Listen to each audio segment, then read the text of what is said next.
Good morning, मेरा नाम सौरभ शर्मा है। इसका पहला लेक्चर मैं ऑलरेडी कवर करा चुका हूं, जिसमें मैंने एक्सरसाइज 8.1 का इंट्रोडक्शन और वो पूरी एक्सरसाइज कराई है। आज अपने एक्सरसाइज 8.2 करने वाले। ये जो आपकी इस साल नई जो एनसीईआरटी थोड़ा सिलेबस रिड्यूस किया वो अपने लेटेस्ट सिलेबस के हिसाब से चल रहे हैं, तो आपको कोई टेंशन लेने की जरूरत नहीं है।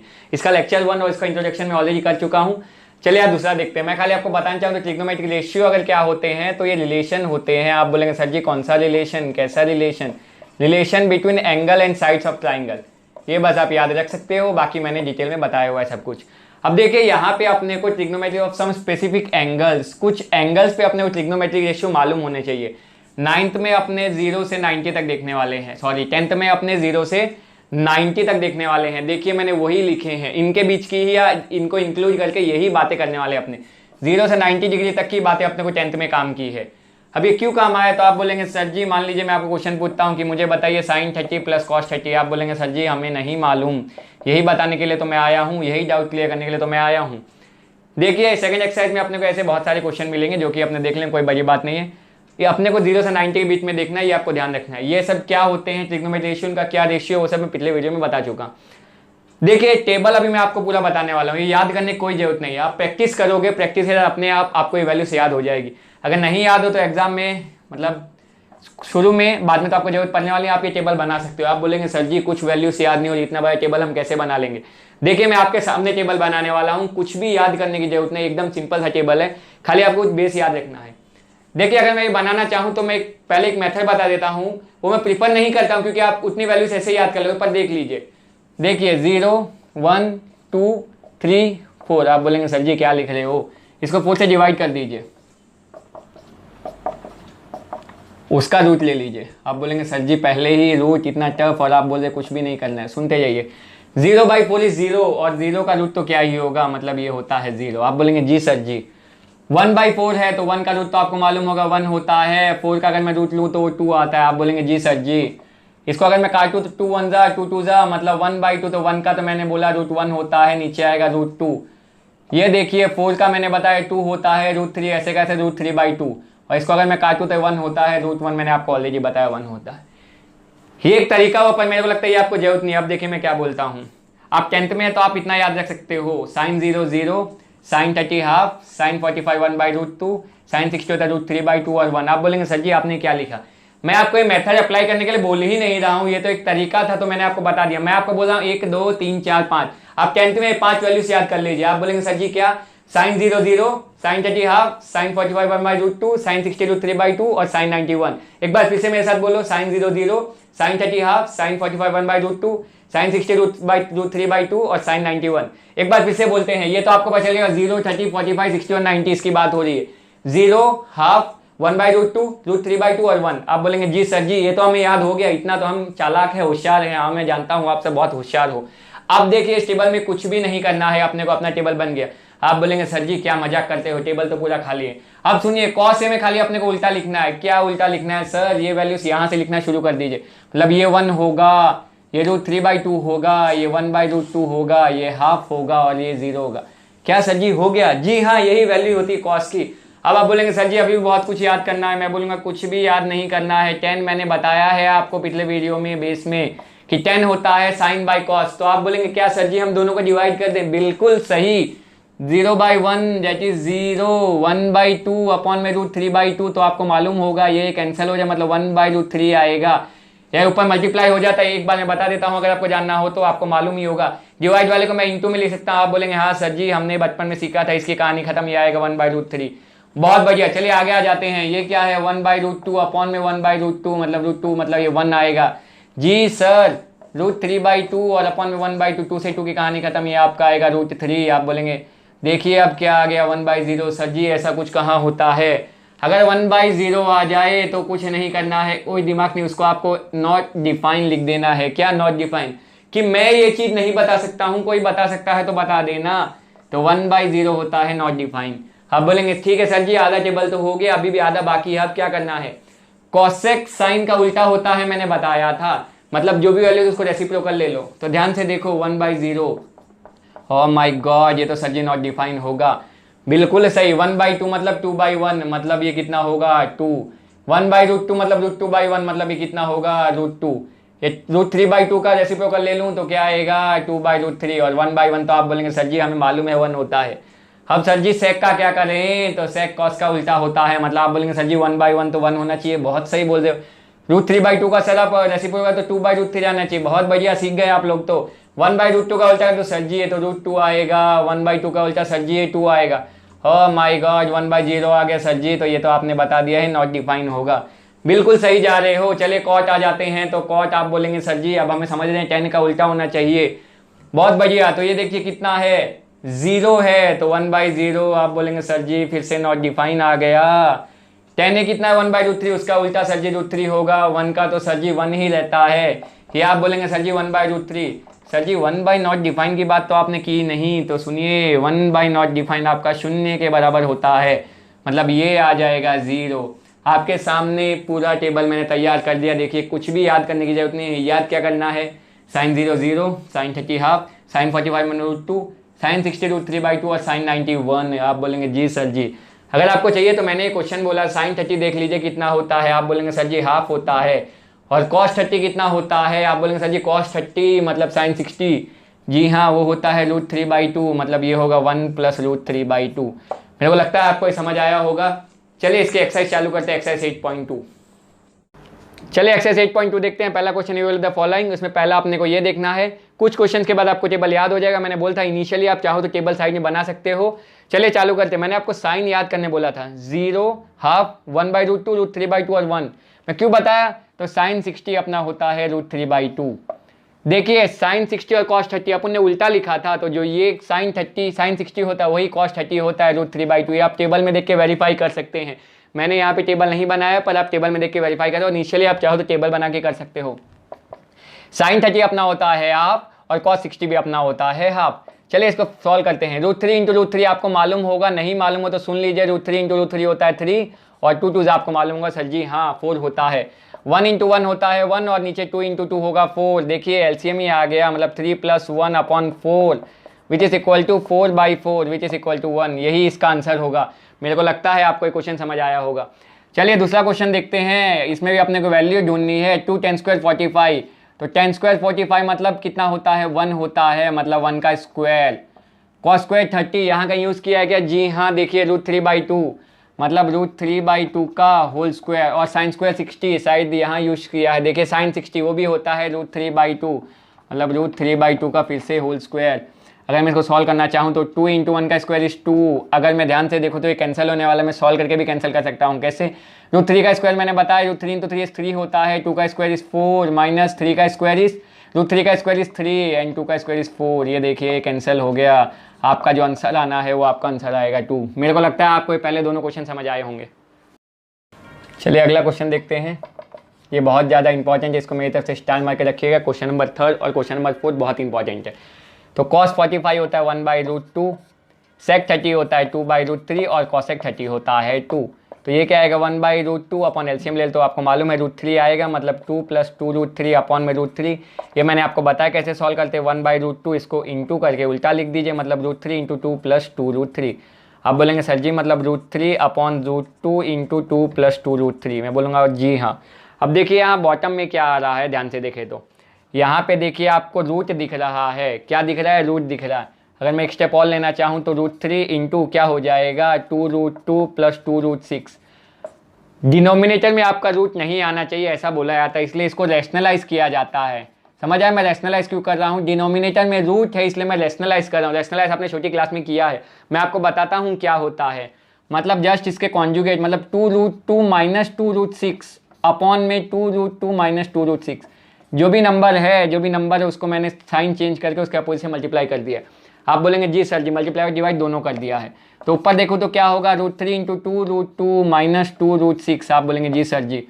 यहाँ देखिए अब कैसा दिख रहा है, that is a + b × a - b। ये क्या होता है, ये होता है स्क्वायर - b स्क्वायर। हाँ सर जी आइडेंटिटी बिल्कुल सही, मतलब 2√2 का स्क्वायर माइनस 2√6 का होल स्क्वायर। आप बोलेंगे जी सर जी, मतलब √3 इंटू अगर मैं 2 कॉमन ले लूँ तो 2 कॉमन आ जाएगा, क्या बचा √2 - √6 अपॉन में। देखिए इसको कैसे सॉल्व करते हैं, मतलब 2√2 है तो बेसिकली इसका स्क्वायर जो कि होगा 4, और रूट कोई भी नंबर का रूट का स्क्वायर वही नंबर होता है 4 × 2 = 8। जैसे √3 × √3 होगा 3, √4 × √4 होगा 4, √5 का स्क्वायर इज बेसिकली 5। मेरे को लगता है ये आपको समझ आ गया होगा।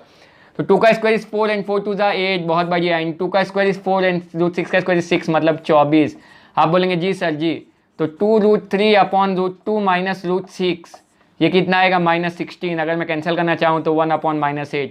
आप बोलेंगे जी सर जी, मतलब क्या मैं इसको ऐसा लिख सकता हूँ, माइनस ऊपर ले लेता हूँ मैं, this is one and the same thing, आपको मालूम है √2 माइनस √6 अपॉन में 8। इतना भी आप छोड़ के आए तो आंसर में कोई बुराई नहीं है, लेकिन अगर आपको एनसीईआरटी वाले आंसर तक जाना हो तो 1-2 स्टेप आपको और करने पड़ेंगे। देखिए माइनस से मैं अंदर मल्टीप्लाई कर देता हूँ तो क्या आएगा, ये प्लस है तो माइनस हो जाएगा, मतलब √18 माइनस √6 अपॉन में 8। क्या किया मैंने, √6 क्योंकि माइनस में हो गया, √6 इंटू √3 इज √18 माइनस, खाली मैंने माइनस को अंदर मल्टीप्लाई कर लिया। यहाँ तक मैंने बोला आप कर सकते हैं। अगर आपको एनसीईआरटी वाले आंसर तक जाना तो 1-2 स्टेप आपको और बढ़ाने पड़ेंगे। अब देखिए अगर मैं √18 को सॉल्व करूँ तो आपको आता होगा 2 9 3 3 1 मतलब 3√2 आएगा। बिल्कुल सही, 3√2 माइनस √6 अपॉन 8, ये आपका आंसर है। ये एक बहुत ही बढ़िया क्वेश्चन है ये। और इसके अगले वाला क्वेश्चन 2-3 बार आप प्रैक्टिस करोगे तो आपको आ जाएगा। एक कंसेप्ट आपको लगाना पड़ेगा, रैशनलाइज क्यों, क्योंकि सर जी डिनोमिनेटर में रूट है इसीलिए। और उसके बाद आपको फॉर्मूला करना a + b × a - b × a² - b²। बाकी तो सिंपल सा मैथ से मैंने बोला यहाँ तक चलेगा, लेकिन आपको एनसीईआरटी करना, मैंने कुछ भी नहीं किया, माइनस को अंदर मल्टीप्लाई कर दिया और √3 मल्टीप्लाई, मतलब √6 माइनस √18, बाहर माइनस था इसलिए √18 माइनस √6 जो कि यहाँ पे देखिए बिल्कुल आ रहा है, अपॉन में 8। √18 को मैं लिख सकता हूँ 3√2 कैसे लिखा मैंने बताया, -6 अपॉन में 8। मेरे को लगता है ये क्वेश्चन आपको समझ आया होगा।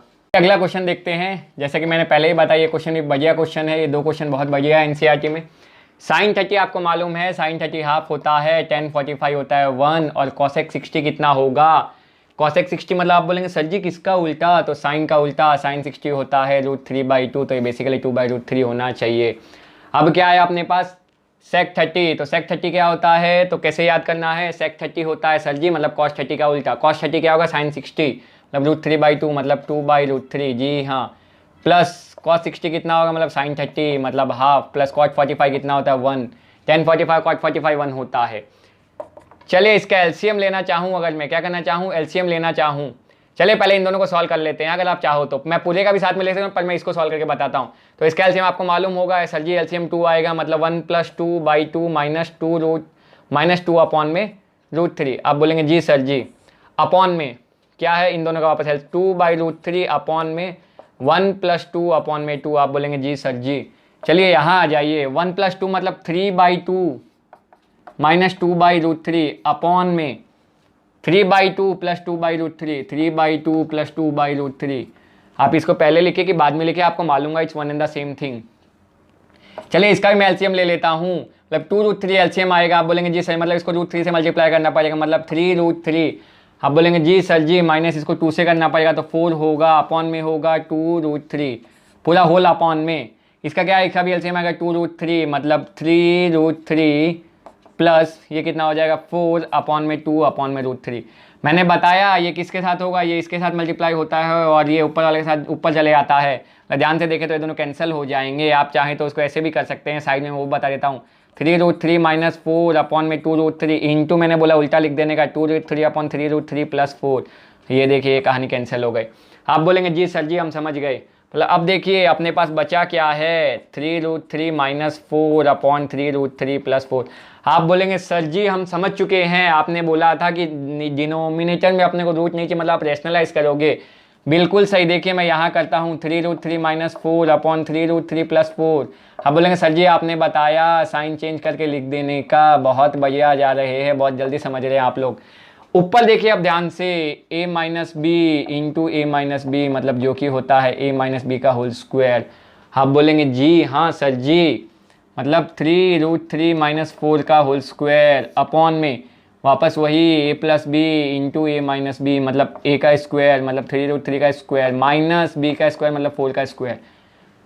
ऊपर का जो फॉर्मूला होगा वो आपको मालूम होगा, नहीं मैं सुन लीजिए, square minus 2ab plus B square. आप बोलेंगे जी सर जी हमें मालूम है, मालूम तो बहुत बढ़िया, ये मैंने आपको सॉल्व करना सिखाया। 3 का स्क्वायर इस 9 एंड 9 3 27। आप बोलेंगे जी सर जी minus 2 into a into B मतलब 3 4 12 12√3 इंटू 2 और 2 कितना हुआ 24√3। आप बोलेंगे सर जी नहीं, 4 3 12 12 इंटू 2, देखिए यहाँ मैं कर देता हूँ, -2 इंटू a कितना है 3√3, b कितना है 4 4 3 12, 12 2 24 माइनस 24√3, क्या मैंने वही लिखा?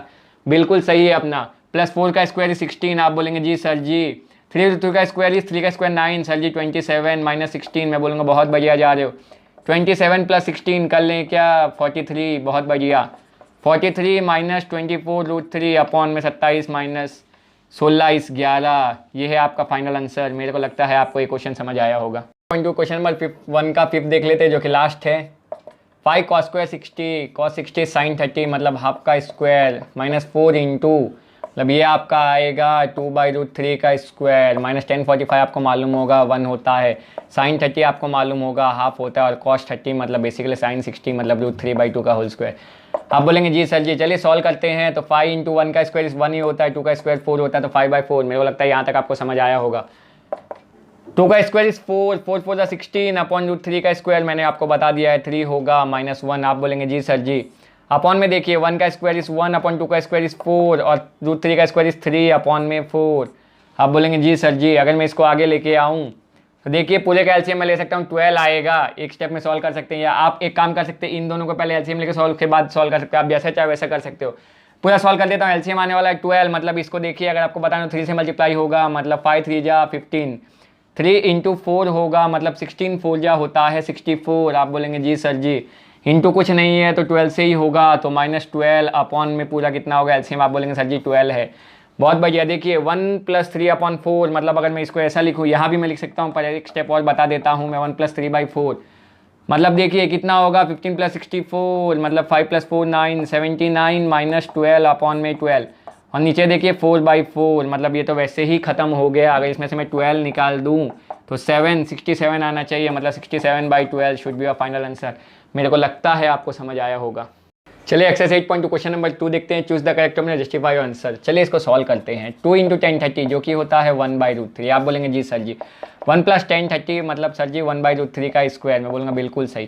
तो ये क्या हो जाएगा 2 अपॉन में √3। अगर मैं इसको सॉल्व करूँ तो 1 + 1/3। आप बोलेंगे जी सर जी, मतलब 2/√3। अगर मैं एलसीएम ले तो एलसीएम 3 आएगा, मतलब 3 + 1 अपॉन में 3। ये आपका 2/√3 अपॉन में 4/3। इसको मैंने आपको सॉल्व करना सिखाया है ना, 2/√3 इंटू 3/4।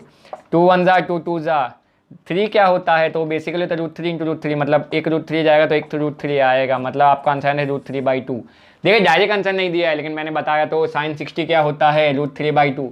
यही है जिसकी वैल्यू √3/2 होगी, बाकी इसमें से कोई भी सही ऑप्शन नहीं, इसलिए अपना आंसर होगा √3/2। मेरे को लगता है आपको समझ आया होगा। सेकेंड पार्ट में पूछा गया है, चलिए ये भी सॉल्व करते हैं। 1 - 10 स्क्वायर 45, 10 स्क्वायर 45 होता है 1 upon 1 + 10 square 45 which is equal to 0 upon में 2। ये मैंने नॉट डिफाइन नहीं बताया था, वो ध्यान रखना। मैंने 1 अपॉन 0 को नॉन डिफाइन बोला था। 2 अपॉन 0 आप बोलेंगे सर जी इतना तो हमें मालूम है 0 होगा। देखिए डायरेक्टली ऑप्शन दिख गया है, ऑप्शन नंबर डी। मेरे को लगता है आपको समझ आया होगा। चलिए सेकंड वाले में 2 पार्ट और है, वो भी भाई देख लेते हैं, उसके बाद अपना क्वेश्चन नंबर 2 पूरा हो जाएगा। sin 2a = 2 sin a true. ये बहुत ही शानदार क्वेश्चन है, ज़्यादा दिमाग लगाने की जरूरत नहीं, पर बढ़िया क्वेश्चन पूछा गया। देखिए इसको मैं एंगल के साथ लेता हूँ, मतलब sin 2a मतलब ध्यान से देखें तो sin 2 इंटू ए की वैल्यू 0 रखता हूँ, मतलब sin 0 which is equal to 0। दूसरा मैं लेता हूँ 2 sin a which is equal to 2 into sine A की वैल्यू में कितने लिए 0, मतलब sin 0 इज 0, मतलब इसका आंसर होगा 0 इज ट्रू व्हेन खाली 0 पे ही ये वैल्यू सेटिस्फाई होगी। आप दूसरी कोई वैल्यू, मान लीजिए आपने 30 लिया तो sin 2 इंटू 30 मतलब वो बेसिकली sin 60 हो जाएगा, और यहाँ पे आपने sin 30 लिया तो 2 इंटू sin 30 मतलब अगर मैं सॉल्व करना चाहूँ खाली आपको बताने के लिए तो sin 60 कितना होता है? आप बोलेंगे सर जी √3/2। sin 30 बेसिकली हाफ होता है, मतलब 1 आएगा, मतलब LHS = RHS एक ही केस में होगा, केवल 0 पे ही sin 2a = 2 sin होता है, बाकी कोई भी वैल्यू पे होगा नहीं। मेरे को लगता है आपको समझ आया होगा। चलिए फोर्थ वाला देख लेते हैं, जो सेकंड का लास्ट पार्ट है। 2 tan 30 आप बोलेंगे सर जी याद हो गया, tan 30 होता है 1/√3 इंटू 1 - 1/√3 का स्क्वायर। देखिए कुछ क्वेश्चन ही ये तो भी याद हो गया है, तो वैल्यू इजीली याद हो जाएगी।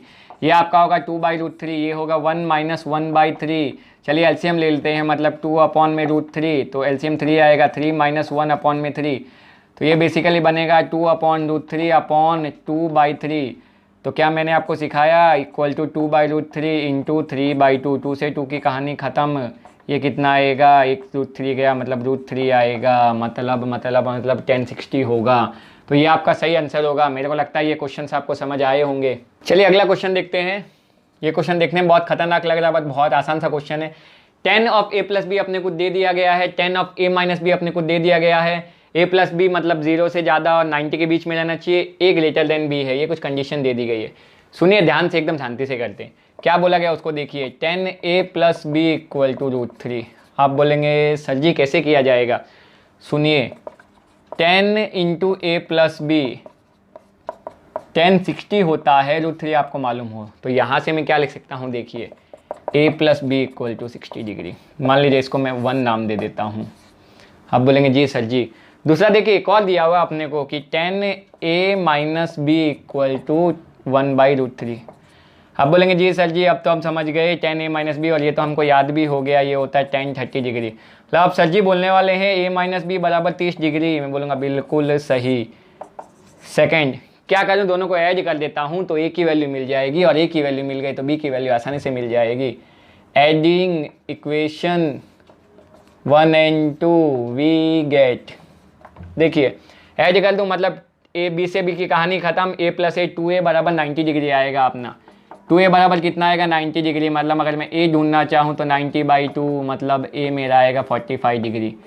क्या आएगा, a मेरा कितना आएगा, 45 डिग्री। अगर a मेरा आ गया तो किसी भी इक्वेशन पुट कर सकता हूँ। मान लीजिए मैं इसमें रखता हूँ a प्लस बी मेरा कितना है 60, a मेरे को दे दिया है 45 प्लस बी इक्वल टू 60, मतलब b इक्वल टू 60 माइनस 45 मतलब b मेरा 15 डिग्री आएगा। फाइंड a एंड b मिल गया। देखिए बोला था a greater than b, therefore a equal to 45 degree और b इक्वल टू 15 डिग्री। मेरे को लगता है आपको क्वेश्चन समझ आया होगा। चलिए इस एक्सरसाइज का आखिरी क्वेश्चन जो कि ट्रू और फॉल्स है, ट्रू और फॉल्स बताना और उसको जस्टिफाई करना है। ये 5 आखिरी क्वेश्चन है, उसके बाद अपनी एक्सरसाइज 8.2 कंप्लीट हो जाएगी। पहले में देखिए आपने क्या बोला गया है, sine a plus B equal to sine a plus sine B. चलिए कुछ एग्जांपल ले लेते हैं। मैं मान लेता हूँ a को 30 लेता हूँ और b को 60 ले लेता हूँ। आप बोलेंगे जी सर जी उससे क्या होगा?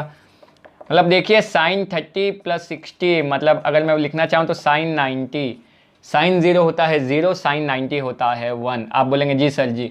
इस साइड भी करके देखूँ क्या मैं? हाँ सर जी, साइन 30 प्लस साइन 60, साइन 30 कितना होता है हाफ, साइन 60 कितना होता है √3/2 मतलब 1 प्लस √3/2। मतलब देखिए LHS is not equal to RHS। बताया है, बोला है ट्रू फॉल्स बताओ, जस्टिफाई कीजिए। मतलब sine a plus sine b, देखिए मैंने आपको बता दिया तो इसका होगा false, as it is not true. The value of sine theta increases, theta increases. देखिए क्या वैल्यूज हुआ करती है, 0, हाफ, 1/√2, √3/2 और 1। देखे तो ये 0, ये लगभग 0.5, ये लगभग 0.7, ये लगभग 0.8 और 1 अप्रॉक्सीमेटली मैंने वैल्यू लिखी है आपको खाली बताने के लिए। देखिए जैसे जैसे थीटा की वैल्यू बढ़ रही है, क्योंकि 0, 30, 45, 60 और 90, जैसे जैसे वैल्यू थीटा की बढ़ रही है वैसे वैसे साइन थीटा इंक्रीज हो रहा है। बिल्कुल सही, ये आपका बिल्कुल ट्रू स्टेटमेंट है। लेकिन एक बात मैंने आपको वीडियो के शुरू में ही बताई थी कि ये अपने 0 से 90 के बीच में बात कर रहे हैं, उसके आगे कुछ और भी हो सकता है। ये आपको 12th में डिटेल में पढ़ना है, उसको जाने दीजिए। चलिए दूसरा लेते हैं, the value of cos theta increases, theta increases. हो ही नहीं सकता ना सर जी, क्योंकि ये उसका उल्टा होता था। तो अगर मैं यहीं से कॉपी करूँ तो 1 √3/2, 1/√2, 1/2 और 0, 0, 30, 45, 60 और 90। मतलब देखूँ तो ये 0, ये 0.5, ये 0.7, ये वही 0.8 और ये लगभग 1। मतलब देखिए जैसे जैसे थीटा की वैल्यू बढ़ रही है तो कॉस थीटा की वैल्यू कम हो रही है। तो ये लोग ने बोला है the value of cos increase theta. बिल्कुल गलत, बिल्कुल गलत। इतना गलत कोई कैसे हो सकता है? ये बिल्कुल फॉल्स स्टेटमेंट है। Sine theta equal to cos theta for all values of theta. क्या 45 पे जरूर होता है, थीटा बराबर 45। देखिए यहाँ मैंने दिखा है 1/√2 और 1/√2, लेकिन उसके सिवाय कोई और एंगल ले लीजिए आप। साइन 30 होता है हाफ, लेकिन कॉस 30 होता है √3/2। मतलब ये बिल्कुल फॉल्स स्टेटमेंट है। क्या बोला है? For all values of theta. अगर फॉर थीटा इक्वल टू 45 लिख दे तो ये स्टेटमेंट ट्रू हो जाएगा, लेकिन उसने बोला for all values of theta. Last अपना जो आता है वो आता है cot A is not defined for A equal to 0। Cot A मतलब क्या होगा, cot A equal to 1/10a, मतलब 10 0 कितना होता था, तो 10 0 0 होता था, तो 1/0 इज नॉट डिफाइंड। अरे वाह, 1/0 इज नॉट डिफाइंड, मतलब उन्होंने भी तो वही बोला है, कॉट ए मतलब कॉट 0 डिफाइन नहीं है for angle a equal to 0। बिल्कुल सही है, बिल्कुल सही जवाब है, ट्रू स्टेटमेंट है, ये ट्रू है। अगर मैं लिखना चाहूँ तो मैंने नीचे भी लिख दिया है। 5th वाला आपका ट्रू है, 4th वाला आपका फॉल्स है। कॉस थीटा की वैल्यू नहीं बढ़ती है ना सर जी, लेकिन साइन थीटा की वैल्यू जरूर बढ़ती है, और ये भी आपका फॉल्स स्टेटमेंट है। इसी के साथ आज का बेहतरीन लेक्चर खत्म होता है। अगर आपको वीडियो पसंद आया हो तो आप लाइक कर सकते हैं, ऐसे ही और भी इसके लिए आप सब्सक्राइब कर सकते हैं। अगर आपको अभी भी कोई डाउट रह गया हो तो आप कमेंट में बता सकते हैं, मैं अगला वीडियो किस टॉपिक पे ला सकता हूँ वो भी आप मुझे बता सकते हैं। और आपको अगर कोई इंप्रूवमेंट ऐसा लग रहा है तो आप मुझे वो कमेंट सेक्शन बता सकते हैं। Thanks for watching.